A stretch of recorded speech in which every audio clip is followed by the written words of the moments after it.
Makanya dalam Islam disuruh pankihu nikahilah perempuan itu karena 4. 1, li jamaliha, karena cantiknya. Karena cantiknya. Kenapa? Yaitu tadi, karena kita ketemu setiap saat sama dia. Kalau seandainya perempuan itu cantik, enak. Tapi kalau seandainya perempuan itu, nah ini yang jelek, repot, ya kan? Maka cari. Tapi cantik itu relatif, tidak mutlak, dan juga tidak menjadi prioritas, ya kan?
Assalamualaikum warahmatullahi wabarakatuh. Bismillahirrahmanirrahim. Alhamdulillahirabbil alamin. Wa bihi nasta'in ala umuri dunya waddin. Wassalatu wassalamu ala asrafil anbiya'i wal mursalin wa ala alihi wa sahbihi ajma'in, amma ba'du. Allahumma akhrijna min zulumatil wahmi wa akrim bi nuril fahmi wa ta'alaina bi ma'rifatil ilmi wa ahsin ahlakana bil hilmi wa sahil lana ababa fadlik wa ansur alaina min hazaini rahmatika ya arhamar rahimin. Walhamdulillahi rabbil alamin. Al-Mukarramin, para asatid, para guru yang saya hormati, ketua pengajian sekaligus ketua lingkungan RT 03 Bapak Asmawi beserta staf-stafnya, Bapak Subagio, Bapak Mansur. Yang saya hormati para orang tua kita, Bapak Asmat, Bapak Samsuri, Bapak Subur, Bapak Misan, Bapak Haji Amin. Dan juga yang saya hormati jamaah Majelis Taklim Albaniyah yang mudah-mudahan dimuliakan oleh Allah Subhanahu wa Ta'ala. Dan juga Bapak Haji Junaidi, Bapak Haji Lili Jarkoni, terutama Sahibul Bait, Bapak Artoyo beserta keluarga besarnya, yang mana pada malam hari ini kita ditempatkan di rumahnya dalam rangka mencari, meminta pertolongan kepada Allah Subhanahu wa taala karena beliau besok mau mengadakan hajat, yaitu menikahkan putrinya. Mudah-mudahan Allah beri kelancaran, kemudahan dan berkah selamat. Amin ya rabbal alamin. Ya. Dan juga ini Madong Collection. Kemana Bang Madongnya ini? Masuk tempat lain dia, masuk tempat lain. Ini dia unik. Minta dikasih amalan supaya rezekinya banyak. Saya bilang sholat subuh di masjid. Baru sekali kata dia bilang enak ya. Ya baru sekali terus kata dia. Pas besoknya dia telepon lagi. Ustadz bener, habis sholat subuh kemarin saya ada yang manjerin tenda. Gua kata juga apa. Pas sudah dapat besoknya kagak datang lagi. Ya malaikat gede kalau gitu mah. Ya kan? Memang kalau pengen rezeki gampang, mudah, kita harus punya amalan. Ada sebuah cerita di kampung, di pedesaan, ada seorang petani yang hidupnya susah. Padahal tanahnya luas. Datang dia sama seorang kiai. Pak Kiai, kasih saya amalan apa? Kasih saya amalan yang bisa mendatangkan rezeki yang banyak. Ya kan? Kata Pak Kiai, amalin, baca ya rojak, ya rojak, ya rojak 1000 kali sehari. Ya rojak 1000. Nah, ya rojak artinya apa? Yang maha pemberi rezeki. Bener pakai, bener amalin. Kapan aja bacanya silakan. Habis sholat, ya kan. Pokoknya lagi ngapain aja baca deh. Ya. Oke, kalau begitu dia pulang. Saya amalin Pak Kiai. Pulanglah dia. Karena memang dia orang awam kayak kita sama dah. Sampai rumah lupa. Tadi Pak Kiai ngasih amalan apa ini ya? Dipikirin, dia apaan tadi ya? Sambil ngelamun, dia ngeliat keliling-kelilingnya apa? Dia ngeliat pohon jarak. Loh, ini dia nih. Oh ya kan? Kayaknya ini yang disuruh tadi nih. Akhirnya dia amalin. Apa amalannya? Yang tadi disuruh ya rojak, jadi ya jarak, ya jarak, ya jarak. Dia baca setiap hari sampai 1000. Ya kan? Sekian hari, apa yang terjadi? Kebunnya tumbuh pohon jarak banyak banget. Pohonnya tumbuh pohon. Ini cerita benar loh. Tumbuh pohon jarak. Setelah tumbuh pohon jarak banyak, kebetulan ada Fakultas Teknik IPB yang sedang mengembangkan biogas, ya kan, pengganti ya gas dengan biji jarak. Karena dia punya pohon jarak banyak, diborong. Itu harganya ratusan juta. Wah, itu kan amalan salah, tapi benar juga hasilnya. Itu salah. Masih kasiat juga, masih mantep juga, masih tokcer juga. Padahal yang dibaca ya jarak. Terus jangan pulang dari sini diapalin ya jarak, ya jarak. Kita mau nggak punya tanahnya, bukan tunggu Bang Rojak yang datang dah. Ya kan, orang tanahnya nggak ada punya. Ya kan? Artinya apa? Amalan harian perlu kita miliki. Ya kan? Istighfar kemarin udah tuh, ya kita bacalah minimal 100 kali sehari. Ya kan? Amalan saya sholat jamaah yang tidak akan saya lepas 5 kali sehari. Dimanapun saya berada, saya akan sholat berjamaah. Itu amalan saya. Jangan pernah dilepas. Amalan saya setiap habis maghrib saya baca Waqiat Tabarok, itu setiap hari jangan dilepas. Amalan saya kalau habis maghrib saya baca Ratib Hadat, itu pun jangan dilepas. Jadi jangan ampe los pisan. Kagak punya amalan atu-atu acan. Ini dekengan, ini backing kita. Ya kan? Setiap amalan yang kita baca akan membentuk khodam. Khodam itu apa? Penjaga buat kita. Ya kan? Kalau rumah kita seringin, kita dawamin baca habis maghrib, baca hadat. Setiap maghrib kita baca itu rumah dijaga sama jin. Ya kan? Ada cerita kan di Prancis, seorang perempuan muslimah, dia habis selalu setiap harinya baca ratib. Dia lewat malam-malam, ada segerombolan preman mabok, dia lewat nggak diapa-apain. Tapi pas ada perempuan yang lain setelah itu dirampok dan diperkosa, dia lihat di koran, ini laki-laki yang semalam saya lihat. Akhirnya dia penasaran, dia datang, ini kan yang malam saya lihat nongkrong di sini. Iya, kenapa waktu saya lewat Anda tidak rampok dan perkosa saya? Apa kata dia? Karena kamu lewat bersama orang yang gede-gede, badannya keker. Baru dia sadar, ini mungkin akibat saya sering baca lagi.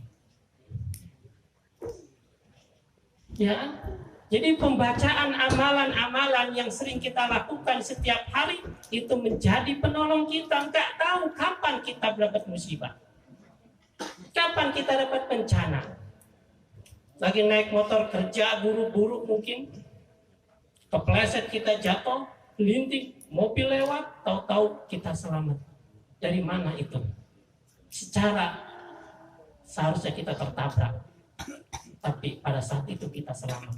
Mungkin ada amalan yang kita baca setiap hari.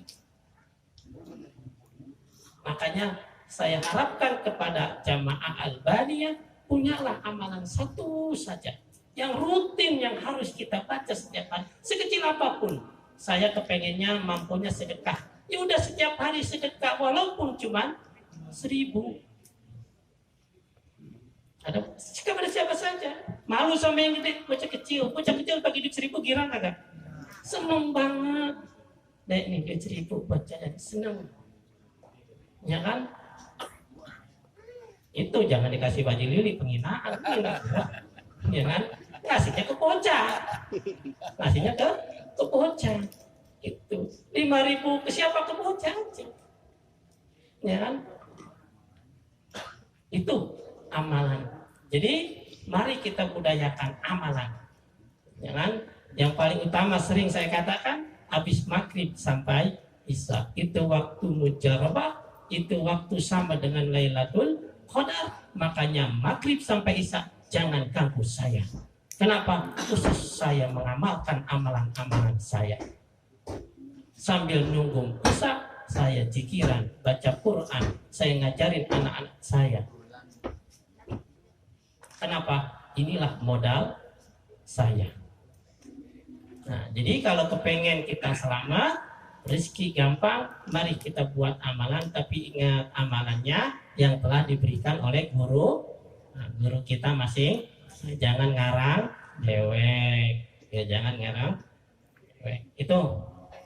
Nah, pada malam hari ini ngaji berubah waktu dan juga berubah temanya. Yang biasanya kita ngaji Tanbihul Ghafilin atau ngaji Al-Muqaddimah Al-Hadrami, sekarang mah kita kondisionalkan tentang pernikahan karena memang momennya tentang pernikahan. Kalau membahas tentang pernikahan, ya kadang-kadang kita jadi pengen nikah lagi ya Pak. Boleh nggak nikah lagi? Boleh. Yang penting perempuannya itu lagi, jangan diganti. Pak Subur pengen besok udah gabung aja, bawa kolam balik lagi sini. Dan ada nikah lagi sama dia lagi nggak apa-apa, ya kan? Nggak ada yang marah, nggak ada yang marahin. Tapi kalau perempuan yang lain banyak yang marah, anaknya, ya kan? Jadi nikah itu boleh, ya kan? Bahkan ada seorang ustazah ceramah, ibu-ibu kita harus taat kepada Allah, menjalankan syariat Islam. Laki-laki boleh nikah 1, 2, 3 sampai 4 tuh, ustazah yang ceramah. Tapi syaratnya 1, apa? Adil. Yang kedua, jangan laki saya. Kata dia, wah curang ustazahnya. Yang laki orang disuruh, laki dia dilarang. Ya kan? Tuh. Jadi pernikahan ini menyatukan dua insan yang berbeda. Berbeda karakter, berbeda sifat, berbeda kemauan, lalu tinggal dalam satu rumah. Ini sulit dan sangat sulit. Makanya bagi comblo fisabilillah, jangan pengen niat nikah lihat kasurnya doang. Wah nikah enak nih, di kasurnya doang. Jadi jangan lihat sekedar di kasur. Kalau di kasur nikmatnya cuma sebentar, nggak lama. Makanya disebut dengan bulan madu. Kenapa? Cuman sebulan, enaknya cuman sebulan. Nggak ada tahun madu, seminggu madu, apalagi seabad. Artinya apa? Pernikahan itu jangka panjang. Menyatukan dua insan yang berbeda sulit. Makanya di sini ya, saudara Siswanto dengan Nurul Fatma ini kenalnya baru sebatas. Mungkin ketemunya seminggu sekali kalau untuk sementara. Tapi nanti lihat, kalau sudah nikah, tidur sama dia, bangun ada dia, mau makan sama dia lagi baik, pulang kerja lah ada dia lagi baik, ya kan? Nah setiap hari, setiap detik bahkan kita ketemu sama dia, barulah ketahuan watak aslinya masing-masing. Makanya nikah itu dibilang gampang, ya, juga dibilang susah. Karena banyak juga orang yang putus dalam pernikahan. Kayak artis, pacaran mah bertahun-tahun, pas nikah seminggu, udah gitu main gugat lagi, main kata-kataan lagi. Nah kemarin pacaran kemana? Berarti apa? Ada yang salah tujuannya. Makanya dalam Islam disuruh pankihu nikahilah perempuan itu karena 4. 1 li jamaliha, karena cantiknya. Karena cantiknya. Kenapa? Yaitu tadi karena kita ketemu setiap saat sama dia. Kalau seandainya perempuan itu cantik, enak. Tapi kalau seandainya perempuan itu, nah ini yang jelek repot, ya kan? Maka cari. Tapi cantik itu relatif, tidak mutlak, dan juga tidak menjadi prioritas, ya kan? Wah saya kecil, hitam, berarti saya harus cari istri yang gede, tinggi, putih, buat memperbaiki. Kata yang ceweknya, lu merusak turunan gua dong. Ya kan? Belum tentu dia dapat yang cakep. Kenapa? Karena dia modelnya begitu. Makanya tidak jadi prioritas. Cantik itu. Artinya apa? Yang enak dilihat. Yang enak dilihat. Makanya istri yang soleh itu apa yang bagaimana sih? Ita ro'aita sarotka. Perempuan yang soleh itu kalau dipandang oleh lakinya senang. Makanya Mpok Fatma nih kalau udah jadi istri besok, dandan yang rapi di depan suami. Kenapa? Suami gua ada di rumah, kalau dia mandang gua dia seneng, ya kan? Tuh tidak hanya pengantin baru, pengantin lama juga begitu. Ini makan kalau mau diapelin dandan sampai berjam-jam. Kenapa ntar malam pacar mau datang? Ya kan? Udah ketemunya jarang, sekali ketemu dandannya medok banget, ya cakep. Cakep nggak? Minyak wangi semua dipakai, keren. Ngomongnya juga yang tadi kasar diayu-ayuin. Abang silakan minum. Halo lembut. Kenapa jarang ketemu? Udah jarang ketemu, dandannya habis-habisan. Semua yang jelek diumpetin. Ya kan? Tapi kalau nikah pengantin lama sekarang masa dandan dia. Daster sobek dipakai. Rambut jebriknya malah hampir. Masang bulu ketek kemana-mana. Ya kan, bau kompor sama bau sangit. Kenapa? Udah ketemunya tiap hari, kagak dandan, hancur dah rumah tangga. Habis dah tuh. Ya kan? Bisa jadi tuh bini omelin mulu, ngomong yang tadinya sayang, sekarang lu, ya kan? Lu kagak tahu bisa laki di rumah. Ya kan? Habis. Nah, makanya ini yang dipertahankan. Yang dipertahankan. Ya, jadi rumah tangga itu tidak hanya setahun, setiap hari harus kita jaga. Makanya konsep Nabi ketika mendefinisikan perempuan soleha atau istri soleha ada idza ra'aita syaratka. Kalau suami mandang, suami senang, suami bahagia. Makanya dandan ibu-ibu buat suami. Ini mah kondangan doang. Ya kan? Tapi si suami jangan nuntut doang. Dandan ngapa? Modalin. Ini orang suami istri suruh dandan kagak dimodalin. Ya kan? Ya sama aja ketemu dandan pakai apaan? Gua dandan lu agak ada. Orang dikasih duit cuma 50.000 sehari, suruh pakai make up, pakai blush on, pakai bulu mata lah, tekor kata bininya. Makanya dimodalin, Bang. Ya kan? Beliin tuh bini bedak, ya paling enggak pakai Wardah lah yang bagusan dikit, yang mahalan makeover, biar yang lipstiknya tahan sampai 1 minggu, lebih kuat lagi pakai cat tembok. Awet tuh merah tuh setahun Bang Mail ya. Ya kan? Iya, kagak mampu juga ya pakai yang namanya pipa nomor 5, itu bedak nenek-nenek. Kalau dicium ngabul. Ya kan, ketika kena kipas angin mabur. Ya kan, bedak murah. Ya kan, kulitnya hitam. Udah nunggu kondangan dandan dari pagi. Ditungguin temennya lama berjam-jam. Malah cepat panas lagi. Akhirnya kan keringet ngucur. Air mukanya belang kayak megaloman.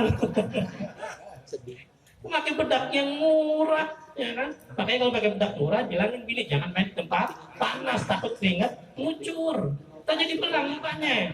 Kalau dulu kan apa megaloman kan, mukanya belang kan? Jadi begitu.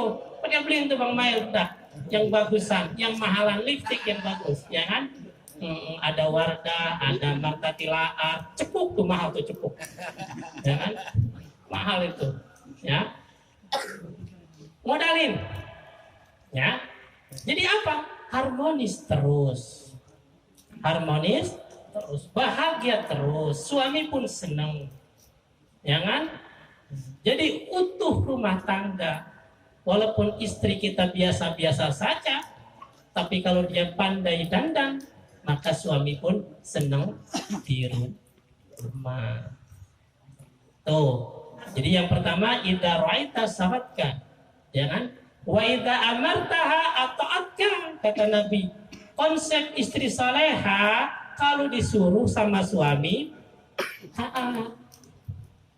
Nah, kan sudah saya sering katakan, tugas si istri itu cuma satu, tapi tugas suami banyak.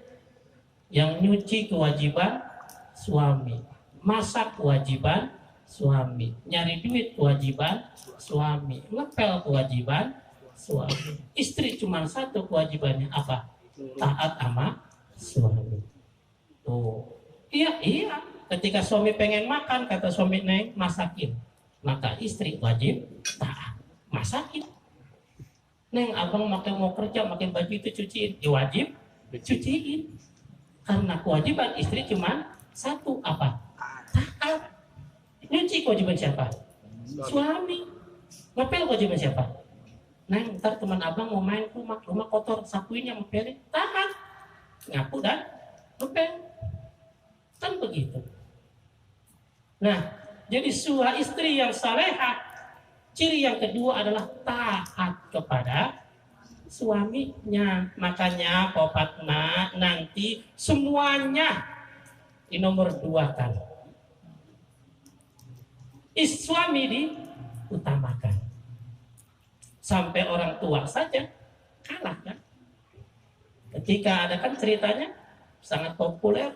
Ketika ada seorang sahabat Nabi yang pergi perang berjihad, berpesan kepada istrinya, jangan kemana-mana neng sebelum abang pulang. Ya kan? Besoknya datang berita, ibu, bapak ibu sakit, tolong dijenguk. Apa katanya? Maaf, suami saya sedang pergi, pesannya saya tidak boleh keluar rumah. Ya sudah, pergi lagi. Besok datang lagi, maaf ibu, bapaknya sudah sekarat ini, tolong jengukin deh.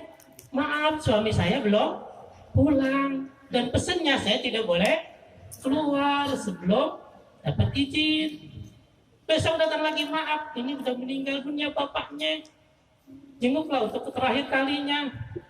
Apa kata si anaknya? Maaf, salamkan kepada keluarga, mohon maaf, suami saya belum pulang. Dan saya tidak boleh keluar. Akhirnya diaduinlah kepada Nabi, ya Rasulullah, ada seorang perempuan, bapaknya sakit kagak dijenguk, sampai meninggal kagak dijenguk karena alasannya belum dapat izin dari suami. Apa kata Rasulullah? Maka dosa bapak yang meninggal tadi dihapus semuanya oleh Allah. Kenapa? Karena punya anak soleh, taat sama suami. Jadi sekarang kader kita adalah anak-anak perempuan kita. Kaderlah mereka menjadi istri yang soleha. Kenapa? Ketika mereka jadi soleha, dosa kita dihapusin, Pak. Kan? Bagaimana caranya? Ya contohin. Memberikan contoh. Ya kan? Jadi ini mah laki pergi, bini pergi ngayam. Ya kan? Aduh, ya kan? Izin sih pakai WA, tapi udah nyampe. Wah, maaf, saya udah di pasar. Waduh, gimana ngelarangnya? Orang udah di pasar. Ya kan?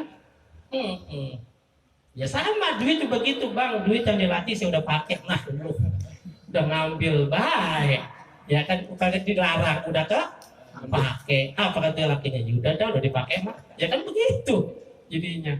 Jadi jangan izin dulu, kalau nggak dapat izin, jangan begitu popatna besok, ya kan, jangan mentang-mentang perempuan sekarang kan wanita karir tuh, ya kan, duitnya kadang-kadang banyak kan.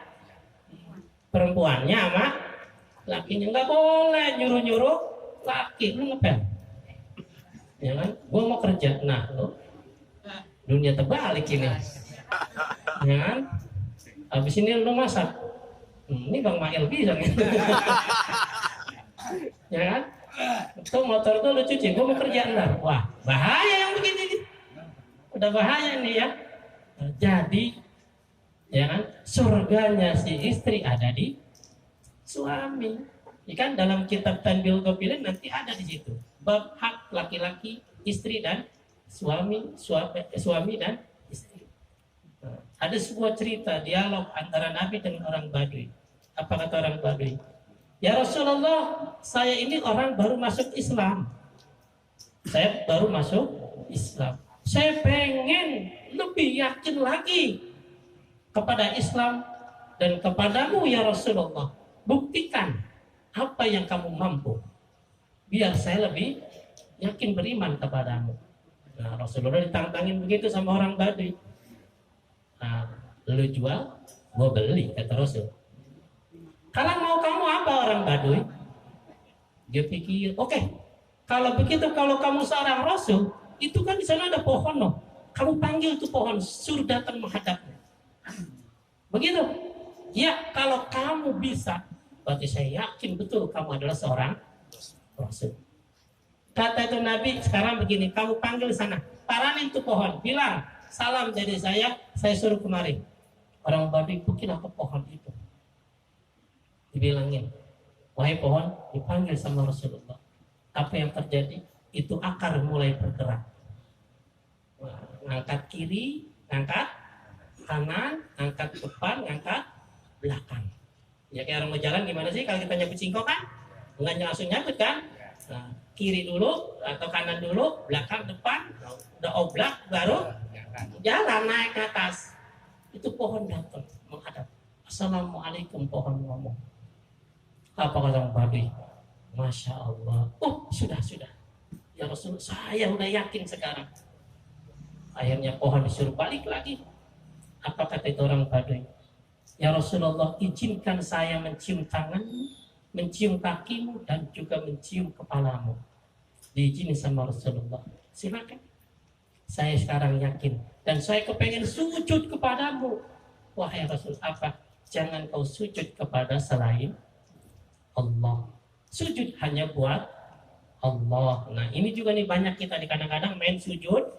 Sujud itu cuma ada 3. Sujud dalam salat, sujud tilawah, sama sujud syukur. Selain itu nggak ada.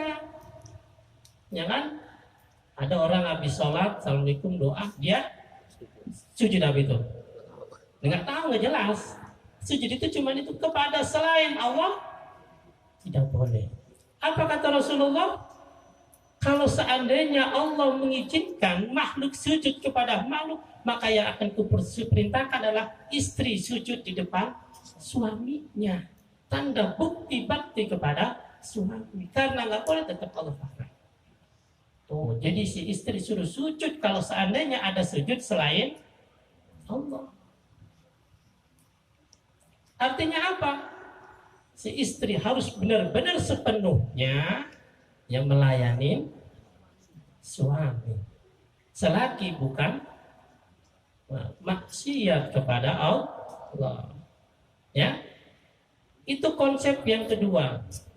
Ya, yang pertama tadi istri salehah dipandang seneng suaminya. Kedua, kalau suaminya ya, menyuruh, diperintahkan. Wa idza gibta, kalau suaminya nggak ada nih di rumah, dia jaga harta suaminya dan dia jaga harga dirinya. Tuh, ini istri soleha nih. Bilangin tuh si istrinya, kalau gua kagak ada lu jangan kemana-mana. Lu jagain tuh harta gua. Ini mah kagak, dikit-dikit online. Paket. Suami agak tahu bang bayar. Lah siapa yang mesen? Ya kan? Ini nggak boleh tanpa izin suami. Ya kan? Kredit ngambil kredit. Pas bulannya bang bayar. Emang siapa yang kredit? Saya ini panci. 3 bulan bang, sebulannya 10.000. Kon, apa dulu? Ngomong dulu bang, saya mau ngambil panci. Boleh apa enggak? Jaga harta suami. Ya kan? Ini nih yang banyak menyebabkan rumah tangga jadi hancur gara-gara apa? Ekonomi tidak tertata rapi. Kadang-kadang si istri yang menguasai istrinya pun kagak ada ngomong basa-basinya. Udah dikasih dia, ayo be buat apa aja. Tidak ada perhitungan.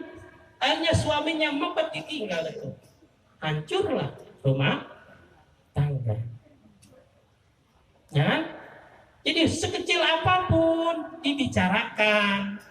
Mau ngambil apapun, mau ngutang apapun, ngomong dulu. Bang, saya begini, boleh apa kagak? Jangan, kata suaminya. Nanti aja neng, kalau kita punya duit kita beli cash. Ya kan? Bang, piring pecah, kita ngedit piring yuk. Jangan, ntar kalau udah punya duit kita pakai. Karena makan pakai daun baik. Ya, jadi harus ada komunikasi. Ya, komunikasi antara suami dan istri, terutama masalah dan juga harga diri. Ya kan? Kalau suami nggak ada, istri pakaiannya rapi, jangan keluar nggak sama suaminya dan rapi. Jadi timbul apa? Cemburu dan curiga. Lu dari mana? Rapi banget. Gua kerja lu pergi, gue lihat status lu udah di mall. Lu sama siapa? Kan curiga. Ini timbul awal retaknya rumah tangga. Ya kan? Makanya kalau mau kemana, ngomong. Perginya sama siapa? Ketika suami ngasih jangan, gue nggak setuju lu pergi sama dia. Kenapa? Dia brengsek tuh, suka ngasut-ngasut. Ya kan? Tuh. Kalau suami nggak ngizinin, jangan berangkat. Ini zaman sekarang kan ini zaman sosialita nih. Ada grup-grup itu kan, reuni-reunian kan. Ini bahaya nih.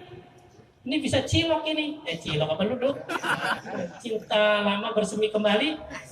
Ini bahaya ini. Ini udah banyak buktinya. Supaya membuktikan hancuran rumah tangga gara-gara reuni-reunian. Ya kan? Makanya suami harus apa nih? Tegas dalam hal ini. Enggak boleh. Enggak boleh. Kalau seandainya dikhawatirkan terjadi ini. Ya kan? Yang kaya mungkin ketika reuni dia bawa semuanya tuh mobil di bawah yang bagus, menunjukkan kalau gua sukses, ya kan? Yang udah lama nggak ketemu, wah ketemu dulu kita kan gini. Akhirnya mulailah curhat. Awalnya curhat laki gua begini dah. Ya nasehatin bagus, nasehatin besok nasihatin gua lagi ketemu lagi. Besok deh, sekarang bukan lewat WA lagi ketemuan yuk di mana? Gua butuh nasihat. Akhirnya apa yang terjadi? Tuh kan, ini yang berbahaya.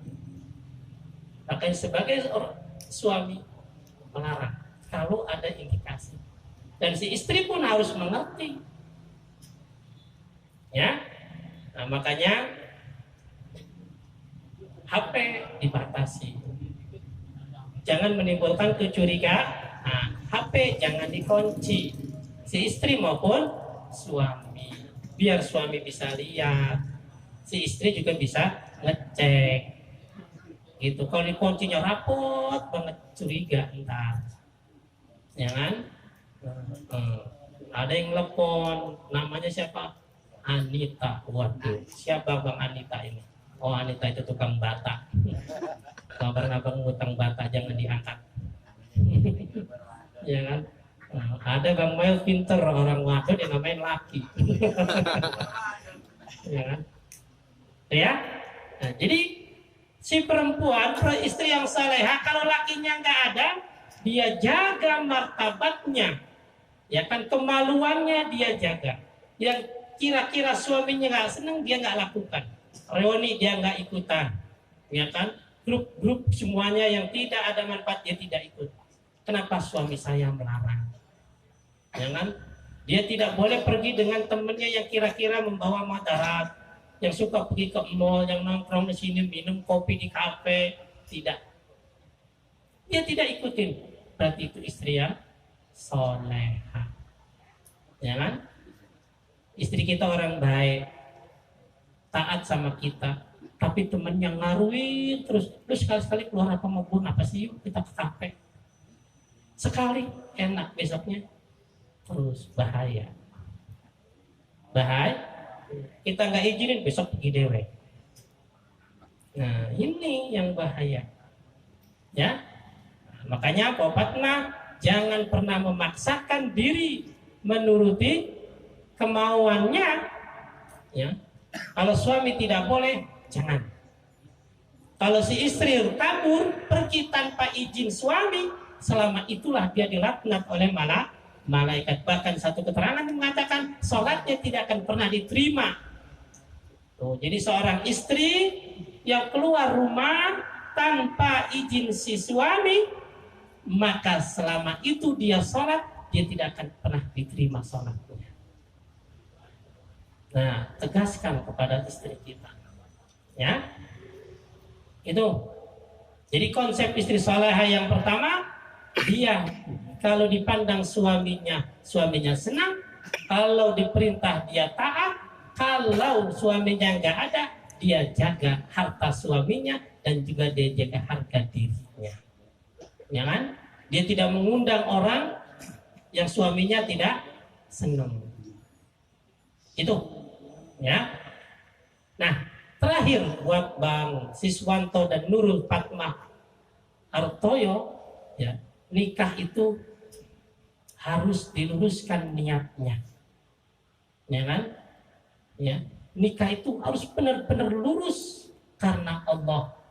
Makanya dalam ayatnya wa min ayatihi an khalaqakum an fusikum litaskunu ilaiha wa ja'ala bainakum mawaddah warahmah.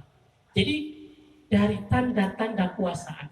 Jadi ayat ini oleh kata tanda-tanda. Berarti semua ayat Al-Quran tanda. Tanda-tanda kebesaran Allah. Allah. Makanya kalau pengen keluarga mawaddah warahmah, konsepnya kembali dekat kepada, jangan ditulis doang di undangan mawaddah warahmah, ditulis di depan pintu mawaddah warahmah, tapi kita jauh dari Allah, nggak bakal bisa. Nggak bakalan bisa. Mawaddah warahmah itu hanya milik Allah, makanya mintanya hanya kepada, caranya bagaimana? Lebih dekat kepada, habis nikah lebih dekat kepada Allah. Ya kan? Habis nikah bacain doa itu si istrinya. Ya kan? Si ibu suami sholat jadi imam, istrinya jadi makmum. Si suaminya doa, si istrinya ngaminin. Itu lebih dekat. Baca Quran, tuh kan? Malam pertama jangan langsung hamen habek baik. Uduk dulu, sholat dulu 2 rakaat, sholat hajat, sholat tobat 6 rakaat, witir 3 rakaat, ratib hadat, ratib atos, yasin, waqiyah, tabarok, al-kahfi. Baru mulai udah aja, Allahu Akbar. Kira-kira terusin apa udah? Kalau udah ajan gitu, mau azan. Kenapa? Jadi abis nikah lebih dekat lagi kepada Allah. Pengen kenapa? Supaya kita mendapatkan mawaddah warahmah. Jadi jangan cuma sekedar omongan. Jadi kalau pengen dapat mawaddah warahmah itu bukan sekedar minta doang, tapi apa? Ada usaha. Apa usahanya? Mendekatkan diri kepada Allah. Naik ngaji. Nih, duit buat ngaji. Nih buat sedekah. Ya kan? Suaminya begitu, babang salat. Jadi lebih dekat, maka mawaddah warahmah pun akan datang. Ya, makanya banyak yang hancur rumah tangga gara-gara apa? Tidak dekat kepada Allah. Jadi abis nikah tambah hancur, sholat kagak, ngaji kagak, ngaji berhenti abis nikah. Ya kan? Tuh. Jadi tambah jauh. Makanya kalau pengen mendapat predikat maut, silakan. Mau yang sudah, yang baru maupun yang lama. Yuk kita dekatkan diri kepada Allah. Yang terakhir, buat Siswanto dan Nurul Fatmah, kunci dari mawaddah warahmah adalah tetap kita menghargai, menghormati orang tua kita. Ini yang banyak rumah tangga hancur gara-gara sering melawan kepada orang tuanya. Saya sering katakan kita bisa hidup begini gara-gara orang tua. Kita sudah banyak nyusahin orang tua. Kita sudah banyak minta sama orang. Sampai sekarang nikah nih, Fatmah nikah nih. Yang repot siapa? Ya kan nih yang bikin tenda nih. Bang Madang yang bikin masih ya. Yang bayar siapa? Yang ngujak ngiding ngundang siapa? Orang tua yang capek. Orang tua yang capek. Tapi setelah nikah, dia lupa sama orang tua. Ini yang bikin rumah tangga hancur. Ya kan? Dia misah tinggal di perumahan. Suaminya orang kaya, orang tuanya kagak didatengin, boro-boro ngasih duit. Nelpon juga kagak. Ini tanda-tanda hancurnya rumah tangga. Jadi yang lama maupun yang baru, silakan kalau orang tuanya masih ada, udah bisa datengin. Mau kerja, mampir dulu ke rumah orang tua. Mak sehat, udah sarapan belum? Tanya. Mak katanya saya pinginnya sakit, masih sakit enggak mak? Kalau enggak, ntar saya beliin obat. Jangan datang ke rumah mak seminggu sekali, kagak basa-basi mak pengen madang. Pengen madang. Ya kan? Habis madang pengen pulang lu bocah pengen makan ini. Mak, aduh punya beras enggak ya? Lu udah madang minta beras. Ya kan? Basa-basi yang enak. Jadi kunci suksesnya rumah tangga tetap hubungan dengan orang tua baik. Ya kan, Mbak? Paling nggak telepon, kalau jauh telepon.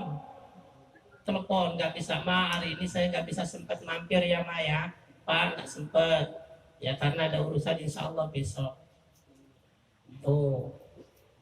Nggak sempat perginya pulang kerja mampir. Temuin orang tua, cium tangannya, bolak balik. Ya kan? Kadang-kadang kita malu cium tangan, lu kayak mau bekasi. Kenapa? Karena saking jarangnya cium. Sekarang jangan, udah sekarang seringin aja, setiap hari salaman. Itu keberkahan orang tua. Kalau orang tua kita main ke rumah kita nih, ya kan, hormatin dia. Kasih dia makan, kasih dia minum. Pulang anterin sama kita, jangan nyuruh gojek, dia anterin gojek. Kita yang anterin. Ya kan? Kenapa? Itu keramat kita, itu keberkahan kita. Jadi jangan pas lebaran doang cium cepika-cepiki. Maaf, habis lebaran emaknya be diomongin. Ya kan? Emaknya be dikatain lagi. Ya. Jadi pas lebaran setiap hari, ayo. Saya tidak akan pernah pergi sebelum saya cium tangan kedua orang tua saya. Begitu. Itu kunci kesuksesan. Dan ini menyebabkan mawaddah warahmah. Ya kan? Main ke rumah orang tua sama istri. Yang ngasih duit siapa? Istri kita. Ini nih etika nih. Ya kan? Jadi kita main ke rumah orang tua kita nih. Nah, mau ngasih duit. Duit kita kasih siapa? Istri nih. Ntar istri neng yang ngasih ya. Tuh. Apa kata orang tua kita? Mantu gua baik banget. Gue dibagi duit sama mantu. Pada duitnya dari siapa? Dari kita. Seneng gak tuh orang tua? Tuh. Besok kita main ke rumah orang mertua kita. Nah, yang ngasih duit siapa? Kita. Jangan istri. Apa kata mertua kita? Mantu gue baik banget. Gue dibagi duit. Tuh. Begitu. Nggak bisa ngasih setiap minggu, setiap bulan. Nggak perlu gede, yang penting rutin. Yang penting 20.000, 50.000. Itu kunci, Pak. Kesuksesan dan rumah tangga mawat di situ kuncinya. Di situ. Sekarang kita didik anak sekolah tinggi, hebat, kerja hebat. Di perusahaan yang gede, gaji besar, tapi sibuknya setengah mati. Boro-boro main nelfon orang tua kakak, itu tanda kehancuran. Tanda kehancuran. Dan kita salah didik kalau begitu. Udah salah didik. Ya. Jadi kita sakit, gua sakit ini gimana, maaf, lagi meeting nggak bisa ditinggal. Siapa yang nemenin kita? Kalau kurang duit saya transfer aja. Emang kita butuh duit doang. Pas kita mati dikubur, maaf ini lagi meeting. Hayu be meeting. Ya. Akibat apa ini? Salah. Makanya kita ajarkan kepada anak kita, nih, Bang Siswanto, Nurul Fatmah, kalau nikah orang tua di nomor satu kan. Tetap kita hormati. Kenapa? Banyak sekali pengorbanan yang telah mereka berikan kepada kita. Jangan pernah kita sakiti mereka. Walaupun kita disakiti, jangan pernah balas. Itu mudah-mudahan bermanfaat.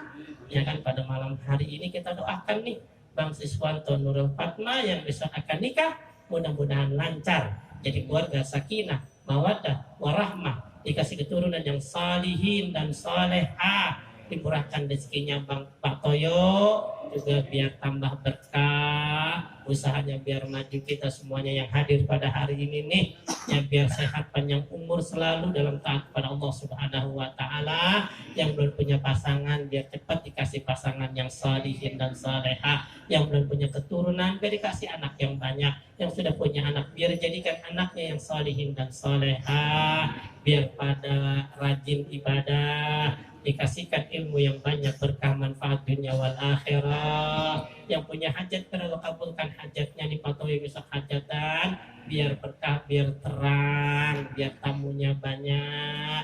Al-Fatihah. A'udzu billahi minasyaitonir rajim. Bismillahirrahmanirrahim. Alhamdulillahirabbil alamin. Ar-Rahmanir Rahim. Maliki yaumiddin.